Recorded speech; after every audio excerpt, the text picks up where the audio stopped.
जय श्री कृष्णा दोस्तों, श्री अमन बाबा जी YouTube channel में आपका स्वागत करते हैं। दोस्तों, आज मैं आपको इस वीडियो में बताने जा रहा हूँ मृत्यु के बाद क्यों की जाती है 13वीं। जानिए क्या कहता है गरुड़ पुराण। दोस्तों, बताया गया है कि 13वीं तक आत्मा अपनों के बीच ही रहती है।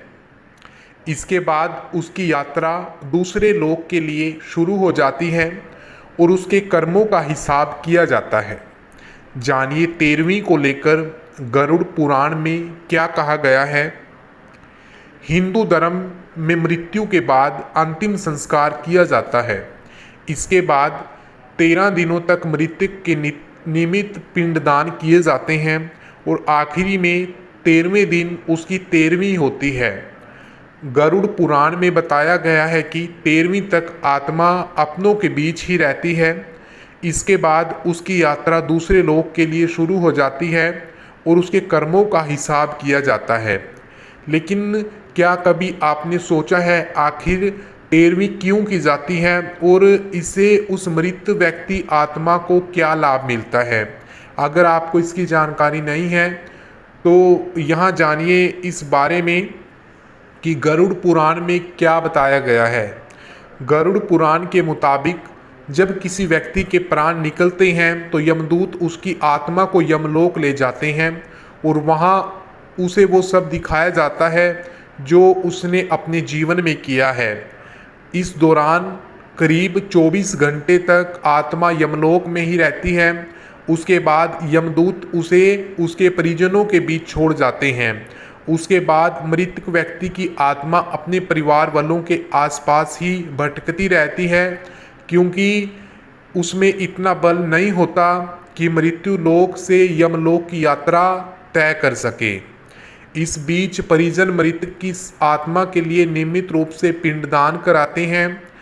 गरुड़ पुराण के अनुसार मृत्यु के बाद 10 दिन तक जो पिंडदान किए जाते हैं उससे मृत आत्मा के विभिन्न अंगों का निर्माण होता है।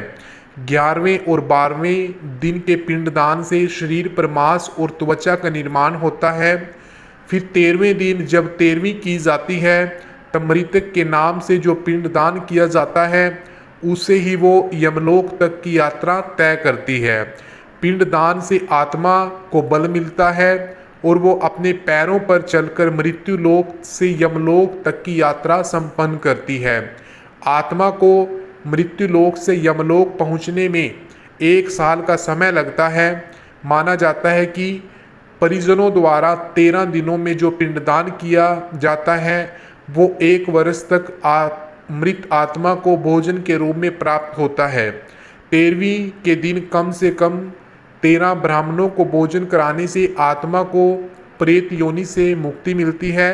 साथ ही उसके परिजन शोक मुक्त हो जाते हैं। जबकि जिस मृतक आत्मा के नाम से पिंडदान नहीं हो किया जाता उसे 13वीं के दिन यमदूत जबरन घसीटते हुए यमलोक ले जाते हैं।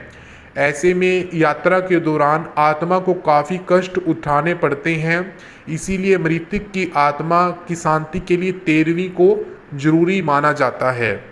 तो दोस्तों, अधिक जानकारी के लिए आप दिए गए नंबर पर कॉल कर सकते हैं। वीडियो को लाइक, शेयर और यूट्यूब चैनल को सब्सक्राइब जरूर करें। धन्यवाद।